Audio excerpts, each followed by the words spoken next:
August Lee County Board of Education business meeting to order. Dr. Newell is going to offer our invocation. Let's pray. Lord, let us be wise in the decisions we make for the good of all those who have placed their trust and confidence in our leadership. Amen. Amen. Thank you very much. You have the agenda before you. Can we adopt it by consent? All right.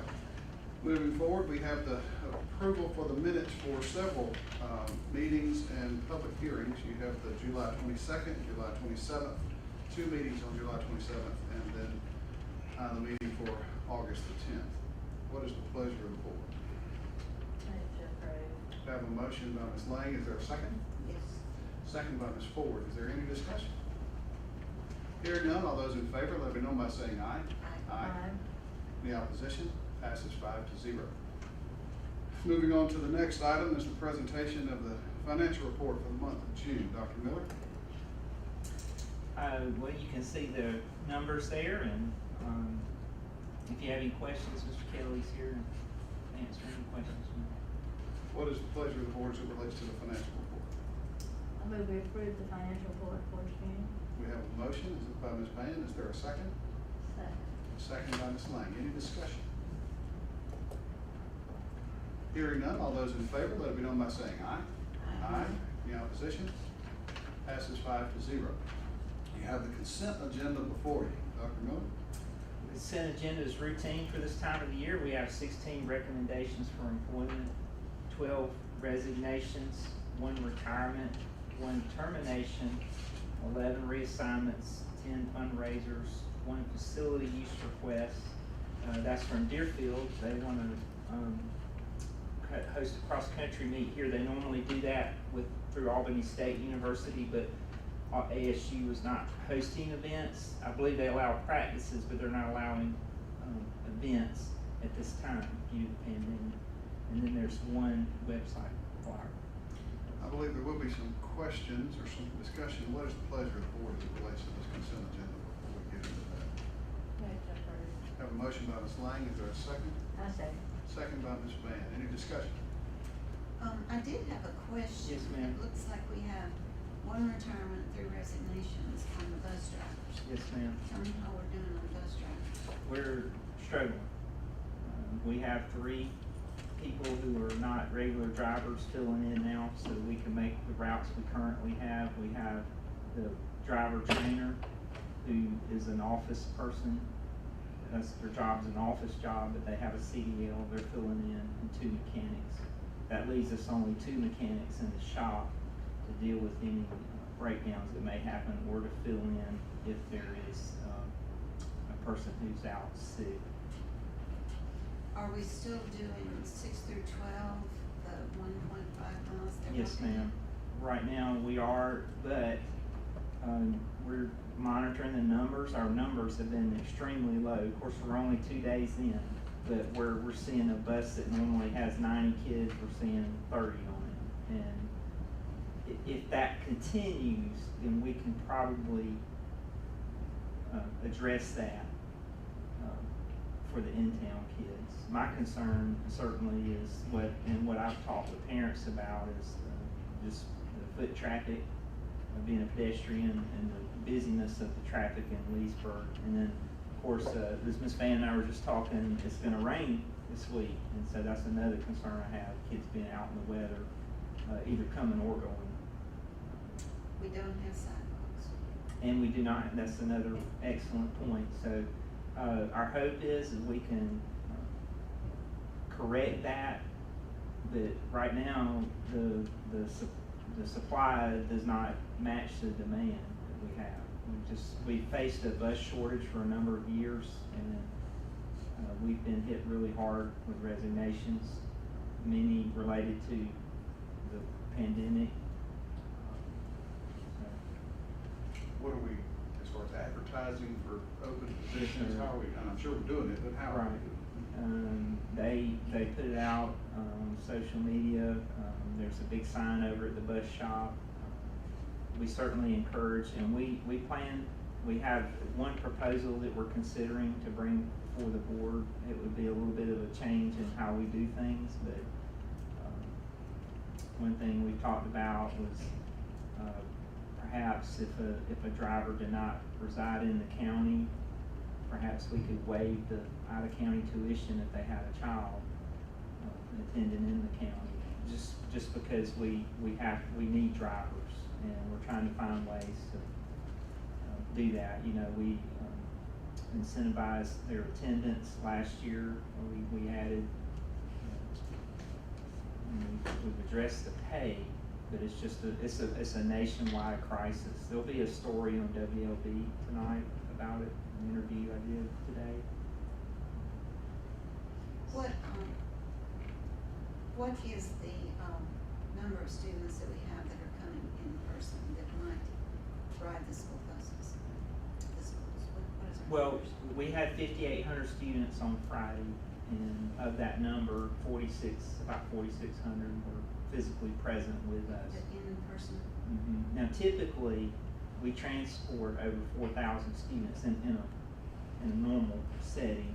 So the numbers are down, but then they're also way down with the number of students that are actually on the bus. A lot of parents are choosing to transport. Some of that, you know, maybe the first day or two of school, that tends to go up over time. What we need to do is see what the pattern is. If that continues, then I think there will be an opportunity to go back and pick up the kids that we're not picking up in that 1.5 miles. So we've got about 4,600 that are in person and about between 12 and 1,300 that are virtual. And that we had 5,800 on Friday. That number is normally 61, 62 on the first day of school, and it goes up, and we end up about 65 or 66 by the end of the year. You know, we're still doing enrollment, kids are still coming in. So I expect that number will increase. Thank you. That's bus drivers. Yes, sir. What about substitute teachers? Well, you have a measure on the agenda tonight to increase pay for substitutes. We are, I shared an email from our sub-coordinator about one particular school where they're trying to cover classes. And then Ms. Shannon Weeks is gonna speak about our status with COVID-19 as it impacts employees in a little while. So we are also struggling there. Many of our subs are retired, so they're a little bit older, as is the case with bus drivers, and they are concerned about coming back. And what the challenge, in my view, the challenge is if I have a child that's suspected, or if I'm a teacher and my spouse is sick and I have to quarantine because they're sick, then that's 10 days. It's not just, I feel bad, I'll take some aspirin and lay down and get some rest and be back on Wednesday. It is, I'm out 10 days, so we're having to fill the subs longer. And one of the recommendations you'll have tonight is to, right now, we consider a long-term sub 20 days. That's somebody that fills in, you know, if the teacher's expecting or has major surgeries. We want to move that back, with the board's permission, of course, to 10 days. So that gives them a bump in pay. And then we also want to raise the daily sub rate to encourage people to sub. So we hope that will help us get through this time. You know, K-5 has some paraprofessionals and they can fill in a pinch. That's not really as much the case in 6-12. So that's really where a lot of our challenges come. Some of our subs are staying home because they're doing virtual learning with their own personal children. So that's the challenge. Okay. We always struggle with subs. We always struggle with bus drivers. The pandemic has made that a greater struggle for us. And it's safe to say struggle with some bus drivers is not just isolated to us, it's pretty much. Yes, ma'am. This is a, right. Area-wide, excuse me. This is the bus driver shortage is a national all crisis. over. You have to have a CDL, and you know, it's a great job. It's good work. We couldn't have school without our drivers. I mentioned this today when I was speaking to the reporter. When we played in the state championship a couple years ago, we let school out early, and that inconvenienced our K-5, K-8 parents, but we couldn't get people to the game because we couldn't run our routes and then get to Atlanta, and that's a push and pull we have every Friday. In a typical year, we send like 11 buses on a Friday night to transport band, cheerleaders, and football. But we have to have them run the routes to. And I do want to commend our bus drivers and our substitute teachers because they're valuable employees that make a big difference in the lives of our students. Thank you. Any other questions about the consent agenda? We have a motion and a second. All those in favor, let it be known by saying aye. Aye. Any opposition? Passes 5-0. Next item on the agenda is Dr. Miller's report. Well, I would like to begin with some really good news. SPLOST collections for July were strong, coming in at $361,851.51, which is the highest amount ever for the month of July. I think that's wonderful news. I hope that trend continues. We've had a very good last 2 or 3 months, and so that's great news for our system. I think the consensus is, from the county standpoint and the state, is that that's primarily internet sales has made that difference, the tax on internet sales. Yes, sir. Closing some loopholes there, and then from my discussions with other superintendents around the state, they're seeing similar results. So that's really good news. We appreciate our legislators for looking out for us.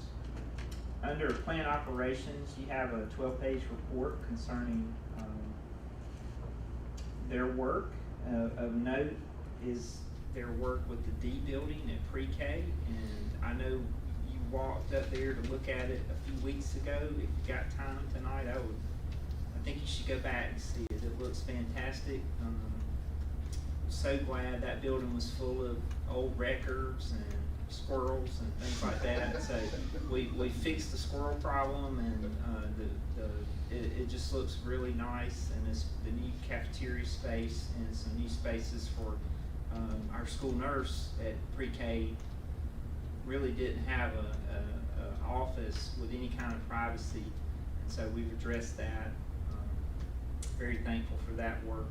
Today, we were able to distribute to our K-9 schools. Each student is receiving a personal shield for their desk, and this is theirs to help us with just some added protection for our students. So that very thankful that we got those in. We're gonna order some more. Our order wasn't quite where we wanted it numbers wise, and we're working on that. Lastly is I'm sorry, Ms. It's okay, lunchroom looks great, I think it's an improvement over what they had, both aesthetically and functionally. The pre-K classes look good, the two that were the old lunchroom. Do we have students that are gonna go in those classrooms, or is virtual kind of keeping some of the students out? Yes, exactly. We have basically 2 classes worth of students that are doing virtual. I think the number's 46, so it's a little more than 2 classes. So, but they're there when we need them. They look nice.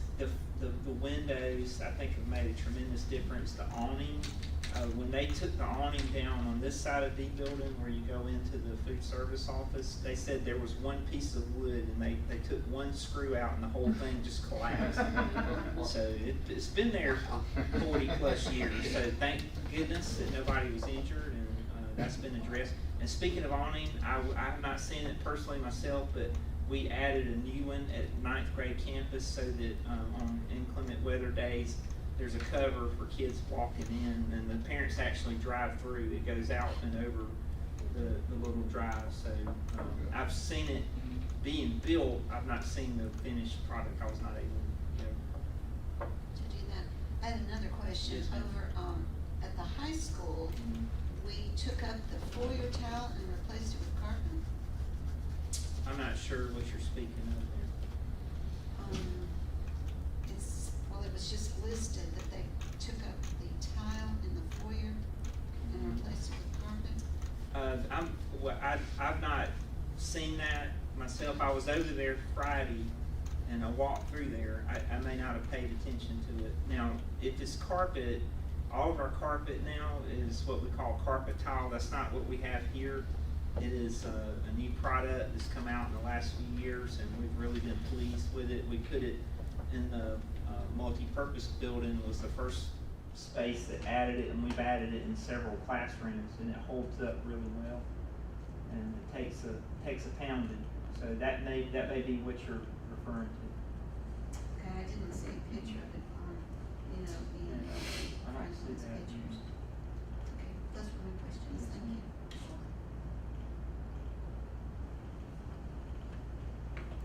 And now I would like to call on our Director of Nursing, Ms. Shannon Weeks. And Shannon was the nurse at Lee County Elementary School. And we needed someone to kind of take over as the lead nurse for our school system. We have 9 nurses. And I would like to brag on Shannon. She's excellent. She has done a great job. She's worked all summer to keep us up to date on what's going on with coronavirus. Many of the protocols that you see on our website related to coronavirus were written or developed by Shannon. In fact, I know some other school systems in our area are using our protocols that Shannon developed. And I think that's a good testimony to the work she's done. And we feel like we're ready to address what's going to happen and with relation to the pandemic. And a lot of that hard work, certainly Mr. Dowling as well, but Shannon's been our point person. So she's going to give us an update, and I've asked her to share some numbers.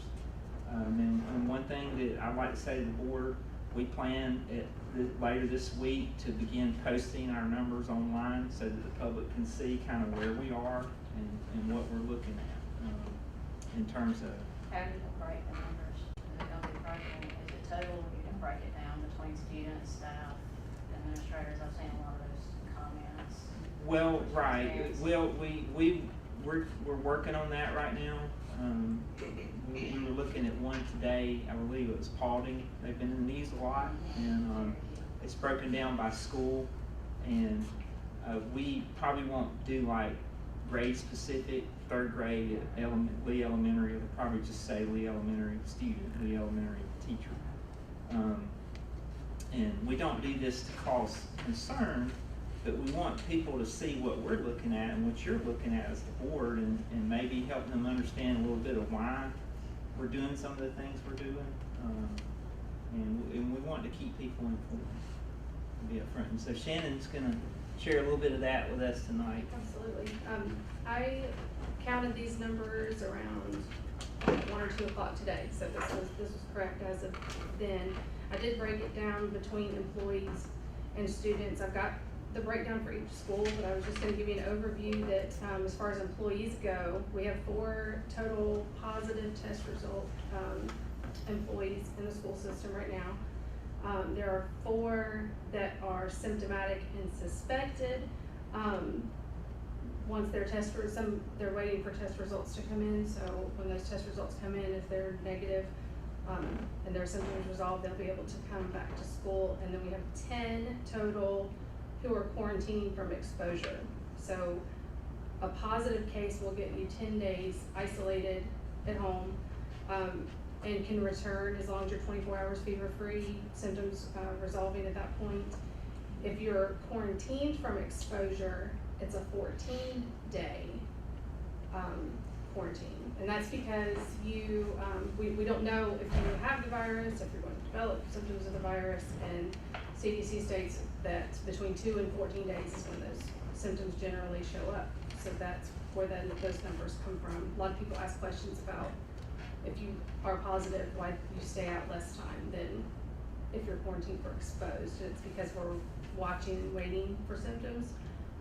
And we've had some people who have tested positive and became symptomatic on day 12 or 13 of that quarantine. So I think it's important to follow that.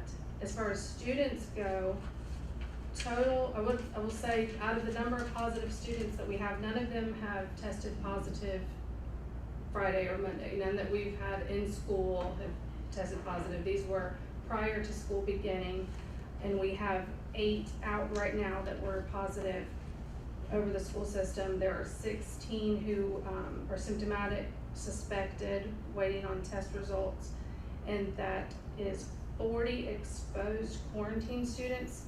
The reason I said that the 8 were not here, this 40 number right here, quarantine, is not from us. We're not contacting these students to quarantine. It was a family member exposure or a friend exposure, so those have not happened in school yet. We're not asking anybody to quarantine right now. I was gonna go over some other things, but I wanted to see if anybody had any questions about those numbers first, or if you wanted to do things school specific. Shannon, which school do you see, kind of, you can even do east-west if you don't wanna single out school. But is there an area For where? the higher numbers, Yeah, where is it? East? high school, Thank you. high school. Okay. High school teenagers like to party. They wanna hang out with their friends, and they wanna, they're teenagers, they're having fun, they're driving back and forth with friends to and from school and those sorts of things. So definitely we've seen the higher numbers there. Is your office at the high school? I'm here, now in the new, yes, I've got part of the new building, in the D building at pre-K. I have an excellent office set up over there.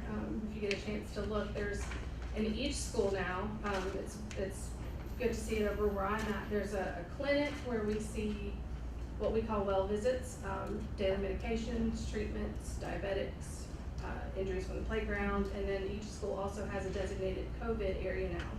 So if students are symptomatic of COVID, the nurse will be notified, that student will be placed in that designated area, so the nurse can put her PPE on, her mask, face shield, gloves, gown. So we're reducing exposure, because the last thing we want is to be quarantined as nurses.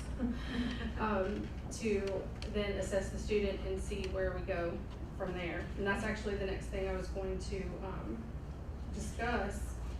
Was, I know there are lots of questions that we've been fielding from parents about, what's considered symptoms, what goes home, how long do they go home? These are all very, very, very valid questions and concerns. And using CDC guidelines, our local health department, I'm very close with Dana Hager at the health department. We've been trading many, many texts and emails over the past couple of months. And I also had a meeting with some local pediatricians to discuss how to move forward. And we all kind of came up with, and I made copies of these for you to take if you'd like. I feel like the teacher at the front of the classroom. But there's a section that has 2 symptoms, and there's a section that has 1. So if a student presents with 2 of headache, nasal congestion, runny nose, body aches, chills, sore throat, nausea, or other GI symptoms, 2 of those symptoms can have that student sit home. We are also assessing the student. So, like today we had a student come in with a headache and a stomach ache. The student does not have fever. The student has not eaten breakfast. The student is nervous. There's a lot of anxiety, not just about the beginning of the year, but this is different than any of us have ever done. And we ask, have you been in contact with somebody? Has anybody been sick in your family? Those sorts of questions. One of the following symptoms will get a student sent home: fever 100.4 or greater, shortness of breath, difficulty breathing. There's a caveat down here for asthmatics. Is this a different cough? Is this a different shortness of breath? Does it not go away with rescue inhaler use? That sort of thing. And when a child is deemed to be sent home with symptoms, we're nurses, we're not doctors, we can't diagnose, and so that makes it difficult. What we're asking in guidance with the CDC is that if you're sent home with a suspected case, you're either going to be at home at least 10 days from the onset of your symptom and 24 hours fever-free before returning, or if you get a negative test and you come back, that's great. If you go to the doctor and you've got strep throat, flu, any other sort of issue that will cause these symptoms, and we have that documented, and then that student is free to return as soon as the doctor clears. We also do have to quarantine siblings until we know. So if my daughter in 10th grade is sent home symptomatic, me and my younger daughter would be quarantined at home with her until we got that positive test result. These are, like I said, CDC guidelines, Department of Public Health. We've met with Dr. Ruiz, Stacey Evans, Dr. Denise Roberts to come up with guidance from Phoebe to come up with the best possible plan to keep kids in school as much as possible. We want them here, we wanna be here. Do you wanna ask questions about that? I was reading some of the guidelines, when might a 24-day quarantine kick in? Would that be more of a situation perhaps for a teacher with a child who tested positive, if she's his or her primary caregiver? The 24-hour quarantine? 24 days. 24 Like days, the yes, 10 and okay. 14. Yes, 10 plus 4. so say you have a teacher that tests positive and she's out 10 days, positive 10 days from the start of symptoms. If she cannot, say she has small children to take care of, she can't quarantine from her children, but her children have to have the 14-day quarantine period from the last exposure to the positive person. So once her 10 days are up, their 14-day quarantine starts. And Yes. there's a sub issue again, that's the. Oh, I'm, what now? Okay, Whose 14 days starts after her 10 days? the children, because she could not quarantine from the children. So if you have, like in my case, Well, how do we know she could quarantine from her children? Who's She making would tell that us. decision? She So would. she tells you? yes, Mhm. Okay. yes. Say a single mom that can't quarantine away from her kids has to take care of her kids, something like that. Gotcha. We actually have that situation What right there. We've got that situation going on right now. the students? How would any of this change with the governor to designate system employees as essential workers? They would have, the only They don't have to exception, quarantine. I was. the only exception for quarantine right now is full PPE. And that's why the nurses are exempt. If we're exposed and we have on our face shield, mask, respirator mask, gloves, and gown, in contact with that student for longer than 15 minutes or, up close to that student, that's why nurses are exempt. So the only way that I could see that is if they went further on the, like, shield, mask, those sorts of situations, because it's droplet, so you're looking at eyes and mouth, nose. I just heard some conversation about some groups trying to push the governor to make that designation, and I didn't understand what the difference was.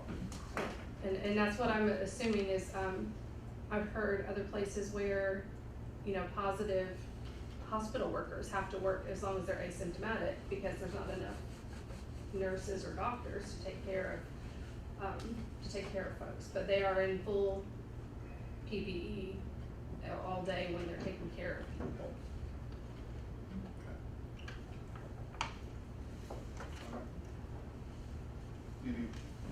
Anything else? I don't think so, I just kinda wanted to, yeah. Tell them about Friday, we had a temperature on Friday and how that was handled. We had an elevated temperature and the nurse got the kid. Oh, when they're at Yeah, car pickup yes, or car yeah, drop off. yes. Yes, there was one of the schools, we were doing temperature checks. The temperature was, I think, 100.4. It was like right at the border. They called the nurse out. She said that the car was very hot. They had the defrost way up, it was foggy, and she brought the student out, put the student in isolation for 20 minutes, acclimated to the building's temperature, to the thermometer's temperature, checked again, and it was normal at that time. So that student was able to go to school, and we had a couple of other ones that had not temps, but like I said, stomach aches and headaches, and they were nervous, and had some kids who vomited, and there's just kids we know, we've been here for so many years that we know he's gonna get worked up and he's gonna vomit at least once a week. I mean, it's just, and that's the only thing, they do it, they clean up, they sit, they don't do it again, they're fine. We have medical documentation on most of those children. That's why it's important to check on an individual level. We have guidelines, we have these in place for a reason, but also we know these kids, and the teachers, they're getting to know the kids, so it's just, it's a work in progress. I think we're doing the very best we can right now with what we've got, and as guidelines change, we'll adapt and we'll keep rolling, doing what we can to keep everybody here. And as it stands right now, what is our system guideline for students in masks? Go ahead. As it stands right now, masks are strongly encouraged. We would like to see masks in hallways, in transitioning when there can't be social distancing. I think that there are instances where if a teacher is immunocompromised or has a family member immunocompromised, that teacher is requesting masks in that class. One thing that I had suggested is in classes, especially elementary classes where they're in there for such long periods of time, if there's a positive case in that class, it was suggested to me by a local pediatrician that we really push for masks in that class for 2 weeks. We don't want to quarantine a whole classroom. We don't want to shut down a classroom if there's a positive in school. We want to contact trace. We want to know who is in very close contact with that student, who's within 6 feet for a long period of time. We don't want the whole class to shut down. So if we do that and we try to keep as many kids in class as possible, we would like to see them masked for 2 weeks rather than quarantined. But we would strongly encourage that. So we're not making them wear the masks in the hallway, the students? Is that mandatory? We have mandated masks only on the bus. And we are strongly encouraging masks everywhere else. And as I said in the video we sent out last week, if we're gonna keep in-person learning going, we really need to wear masks. And as you can see, we're already got some challenges with our staff right now that are positive or suspected, and we anticipate that that's going to continue to be the case. So if our students can wear them, but nobody's going to get in trouble for Only on the bus? Yes, ma'am. Okay. And even there, gosh, if we continue to have these low numbers on the bus, that's helping us because the kids can space out. A bus came in this morning and someone said to me, well, those kids aren't spaced out. Well, they were, the pre-K lets off right here, but they've already been to primary and elementary, so they probably were, not as spaced when they had that full load on here. But even the loads are lower. So we really want people to wear masks, but we're not going to make anybody. We want to have a common sense approach to this, and we want to protect everyone. Okay, thank you. Thank you, Shannon. I got a few questions. Yes, sir. All right, I just want to be clear. So, my kids tested positive. She had it already. I think my wife talked to you. Yes. Thank you very much for the Mhm. guidance. And so, I mean, she was on the other side of the house. I never came near her. Right. So they never told me I had to quarantine. So I don't know why we are forcing siblings and parents have to be quarantined unless they tell you that they're in close contact. Is that Correct. That's I the mean, thing. Okay. Absolutely. And most, like, when you're living in the same household as somebody, you're touching the same things. You're. Well, I didn't want it. I didn't get near it. My whole family had it. Yes. We went through Okay. everybody. So I mean, it's a precaution. Absolutely, and that's, it is a CDC guideline. If the Department of Health is notified of a case, and this is the thing right here, what I was told and what we thought was known was, as test positives come in, they're supposed to be reported to the health department, who then contacts the people to contact trace.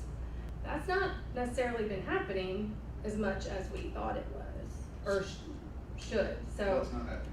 The reporting or the The contact? reporting is not getting to the health department. Okay, So that was where I was going with my next question. So, to be clear, that's their responsibility, though. The doctor's office is supposed to report DPH, DPH then does contact tracing. Correct. How is the school system involved if nobody ever comes to you and says, you know, Miss Shannon, or I'm running a fever and I can't taste my lunch today?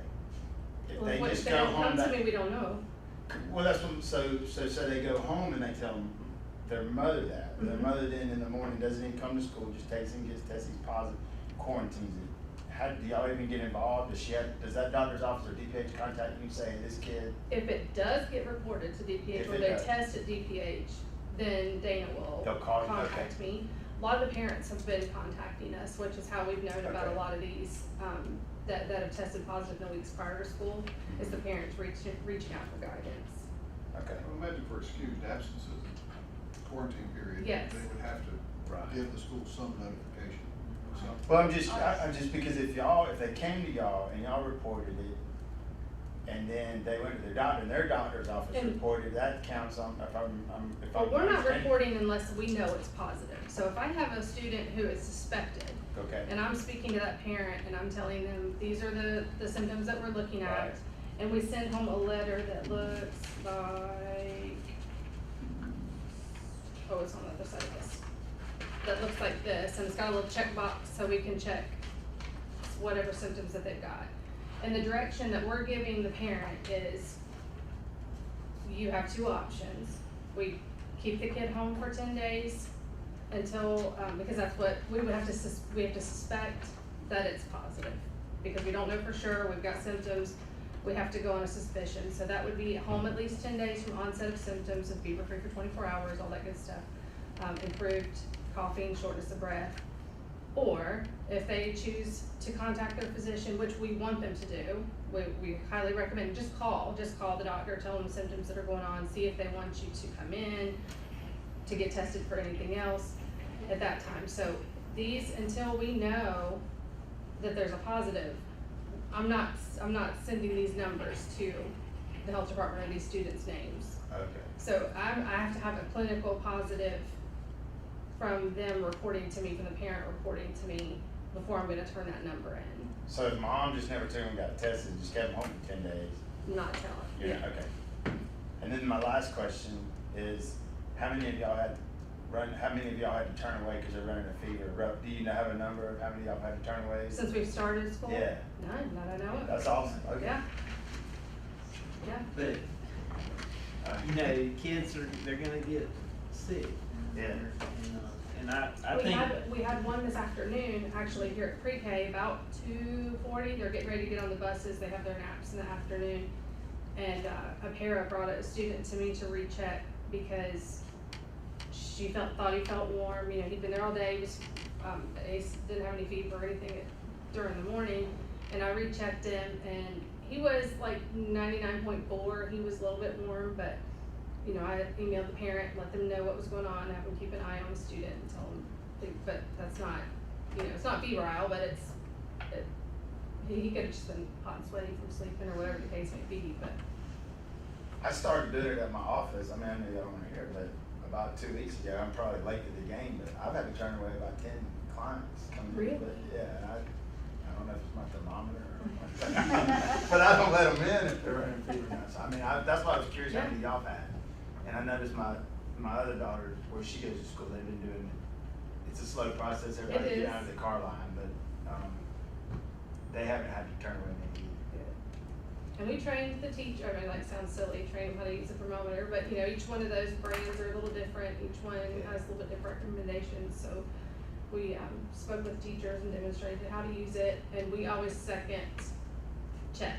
So if they do, like we said with the one at ninth grade, if we do get one that's out of the ordinary, we have an oral thermometer that we can check with as well, that's the most accurate.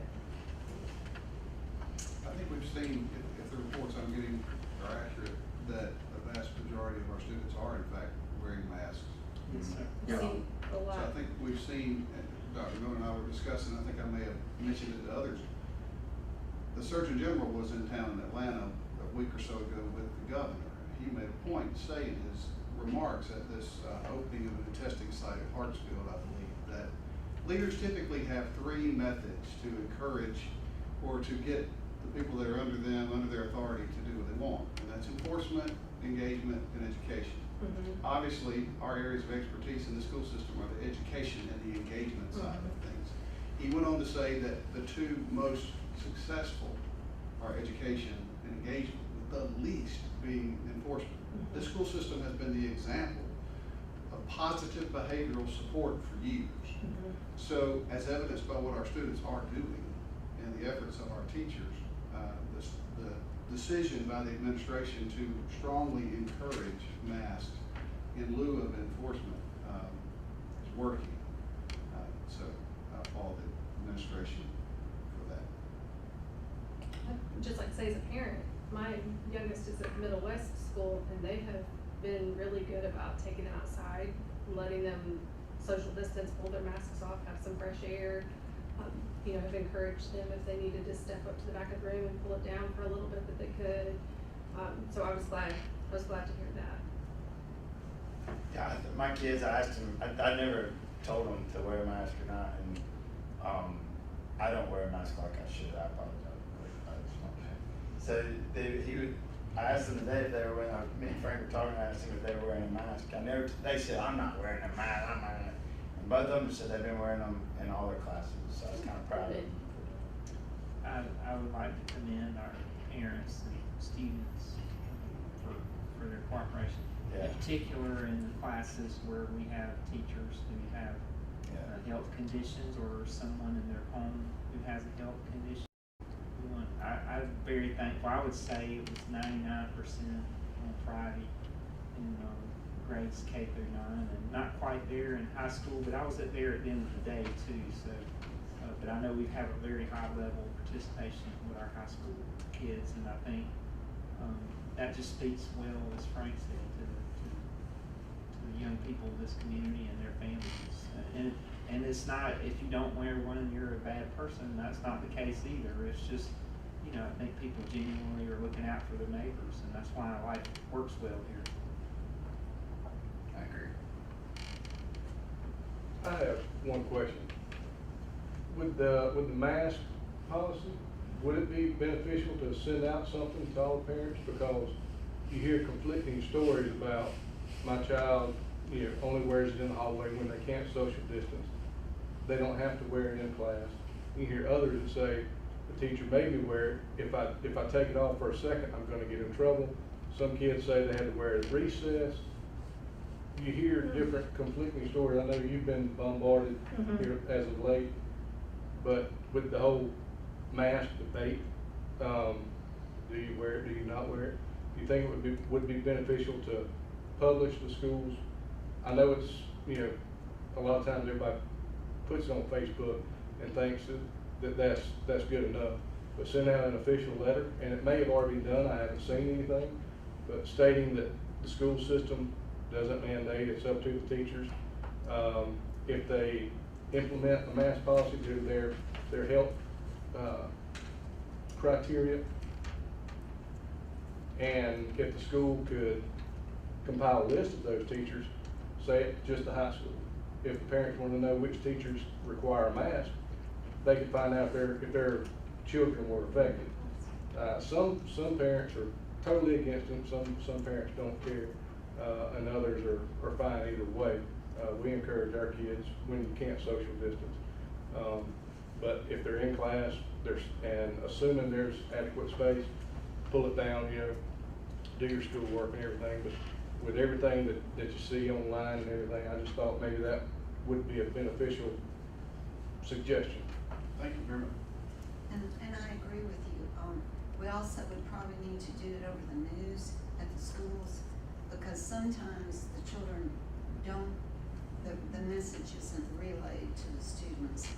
And I mean, if they knew this is where they need to wear it, that would be really helpful to them, because they're, you know, I've heard of things that are very conflicting in just the 2 days we've been going. Right. I thought we had done that, isn't that right? We did, but like you said, not everybody's seen it or. But we've done that. or had I've gotten so many letters about what you said from this office. All the time I'm getting letters and that we've updated, we've done this.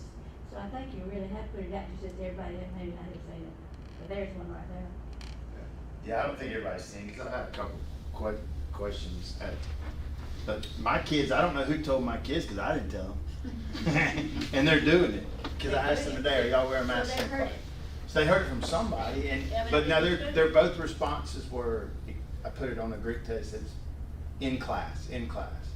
So they're not wearing them in the hallway, probably when they should, but they're wearing them in class. And I told them that was a respectful thing for the teacher. It was, to me, I don't, I probably wouldn't wear one, but I'm telling you, I didn't tell him not to. So I think like you said, it's a courtesy to the teacher. I think we have communicated, and always you over communicate, don't get me wrong, I don't think you can over communicate this particular matter. But I know specifically when Kevin presented to us on July 27th, and every time Dr. Miller has spoken about it, this has been the message that he has said. Now, because we live in such a world where all we're doing is living by fear every moment, and fear is not a position from which anybody should make a decision, quite frankly. We face everybody's personal fears and how they interpret that clear message. And I think Dr. Miller, as evidenced by things he's done today to communicate this message again through the principals, I think we're getting it there. But because of the heightened sensitivities that we all have, and they're all personal, we have our own reasons for doing it. I think the more we can communicate, the better it will be. So I appreciate your comment. Anything else? Is this posted on? It was sent through In Touch to all That's the right. students, so every parent should have gotten a text with a link to the letter, and there was also a video message, that was basically the same statement in a video format that went out. I think there's just some confusion about when you say, okay, we're gonna do 1, 2, 3, and was that 2.99, or is that 3.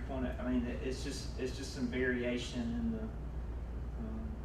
You've got 5,000 people, 4,600 students, and 900 plus employees that are coming together. So people have different perspectives, as Mr. Griffin said. So we strongly encourage masks. If we're going to keep in-person learning going, that's what our people need to do if they can. But we also understand that for some people, they may have a valid reason not to do it, and we respect that. But we also want to look to the needs of our neighbor. So we respect the different views on it, but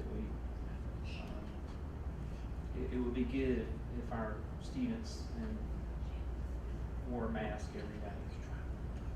And with common sense, no child, I wouldn't want to wear one for 8 hours, and I don't. When I'm in my office, I'm like this, but when I leave my office, I try to put my mask on, or when I go into the school, or around people, I try to either make sure I'm 6 feet or have my mask on.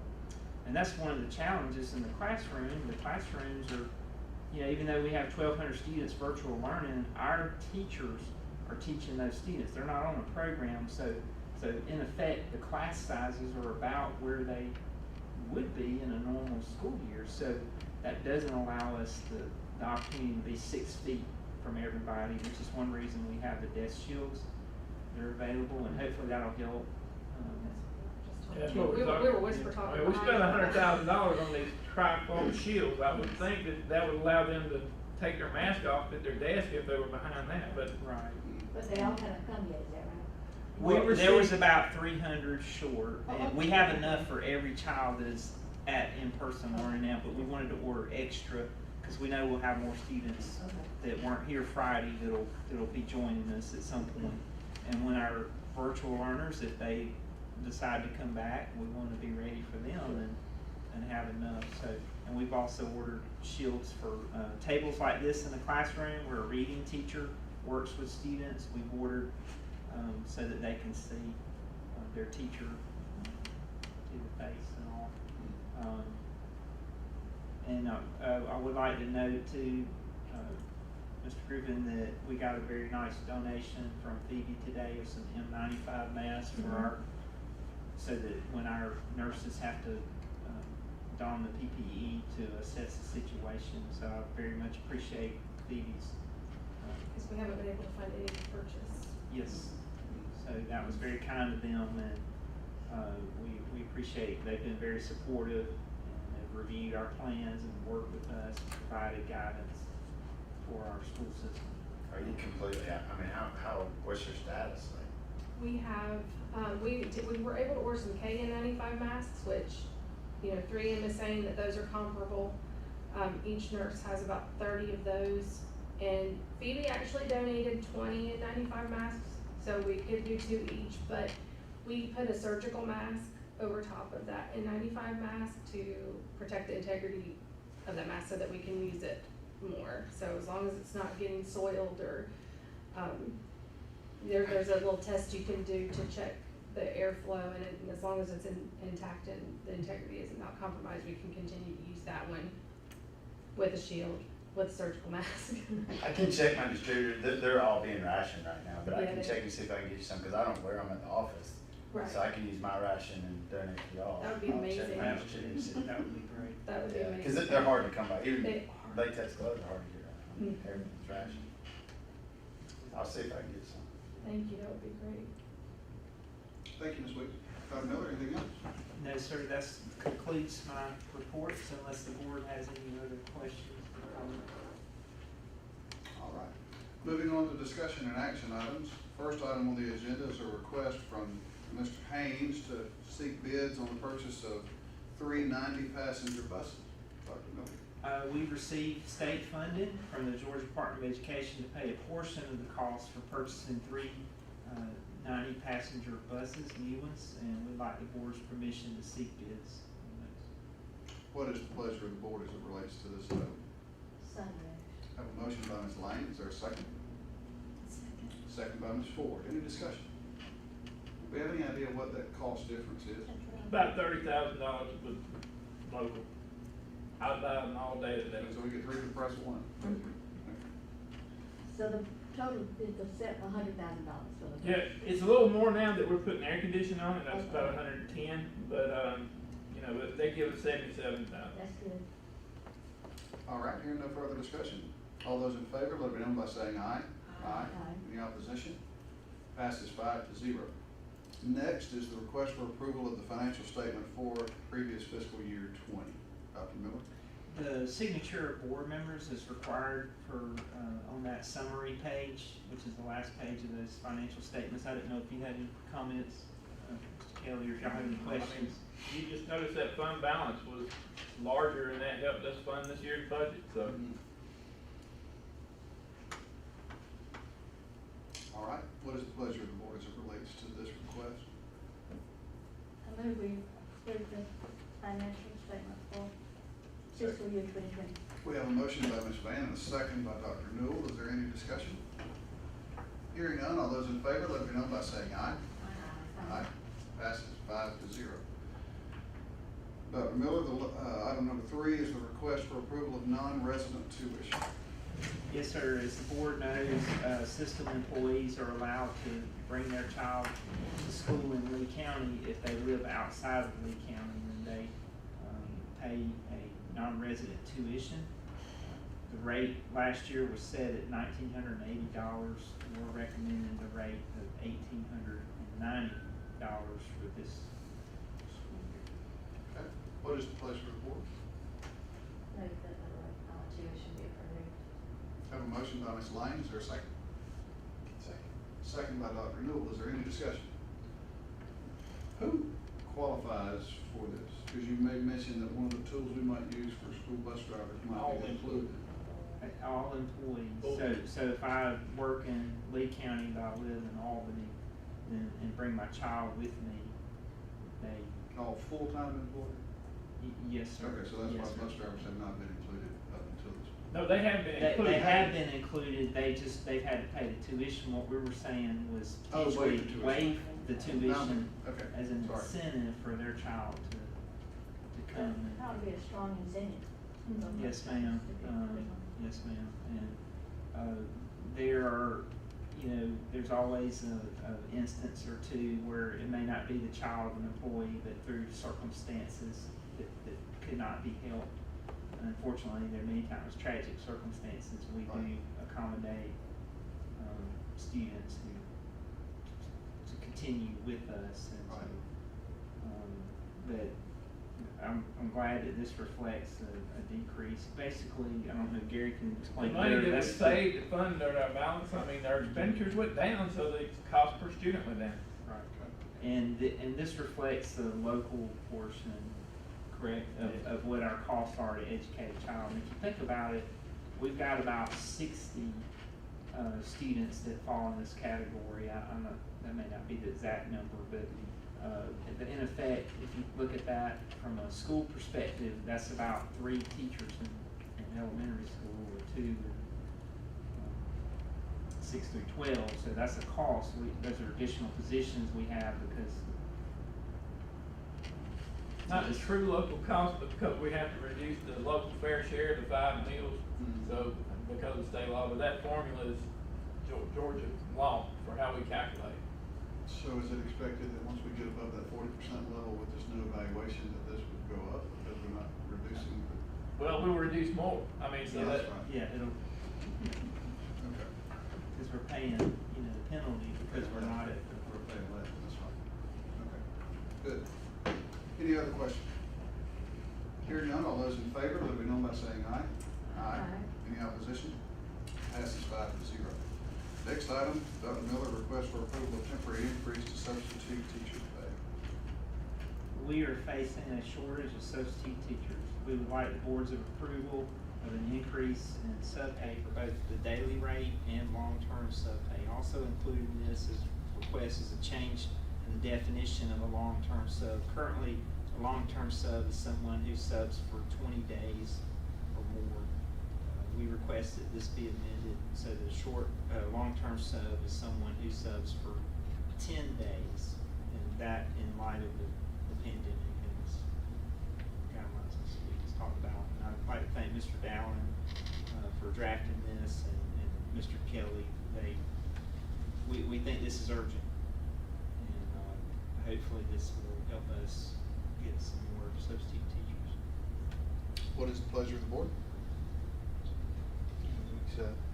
Have a motion from Dr. Newell. Is there a second? Second. Second by Ms. Lang. Any discussion? Yes, why are we seeing a temporary? When this goes away and we have subs in, we're gonna drop the rate? that's, so we're not making this change in our salary guide, when the pandemic ends. I mean, we may not have an issue of shortage of substitutes. This is a budgetary, and I'm hoping we'll get some CARES Act money to offset this. Oh, well, they're not gonna come in off my order, but, you know, there is a potential that we shut down school a week or two, and we, you know, so that's where I'm kind of just, you know. This will give us some flexibility. It's not that we wanna, you know, say, okay, you're worth this much this year, but next year you're not. It just gives us the flexibility without having to change the salary guide, and also allows us to move forward in light of a pandemic. You know, and I understand about the salary guide. I think there's always been, you know, a scarcity of subs. You know, it's hard.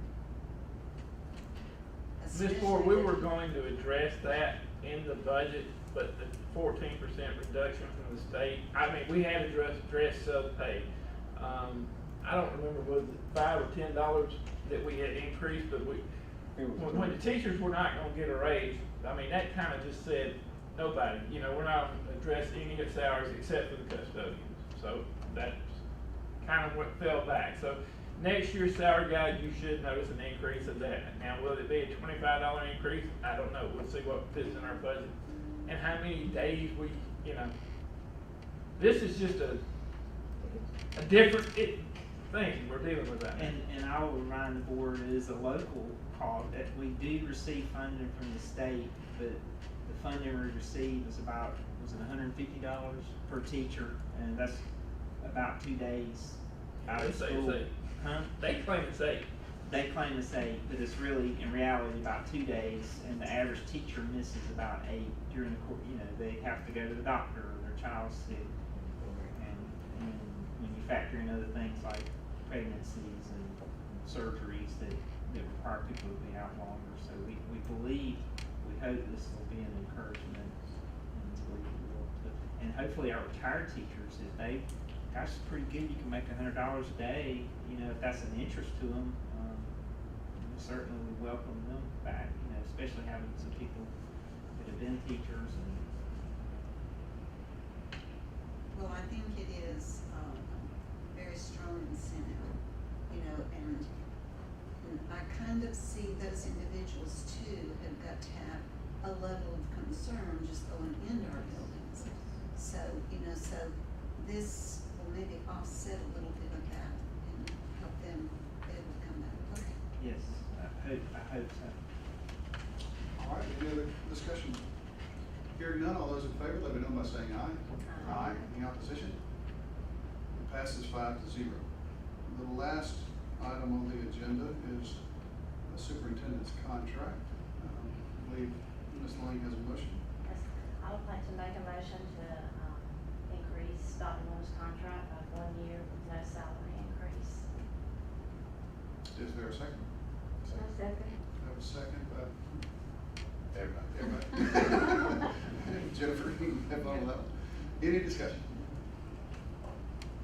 Hearing none, all those in favor, let me clarify that with Dr. Miller's contract would be for 3 years. That's adding an additional year, which is the maximum we can put on a contract. And as Mr. Kelly pointed out earlier, this year, no one's getting salary increases, and Dr. Miller's salary is not being increased with this continuation of his contract, but it is hopefully a sign from this board and this community of our confidence in Dr. Miller's leadership by granting him the full term of 3-year contract once again. Okay. Yes, ma'am. I know it sounds trite now, but thank you for your service. And thank you for all you've done for us. I know that through this it's been tough, and you've kept your cool, and you've been calm and collected, and we appreciate that. Thank you, Ms. Van. I'm very blessed. I work with great people in a great community. Very blessed. All right, any other discussion? Hearing none, all those in favor, let me know by saying aye. Aye. Any opposition? Passes 5-0. Seeing no more items on the agenda, I will declare this meeting adjourned. Thank you for coming. Hey, Mr. Gary, is that more money? Look up and see if that's more money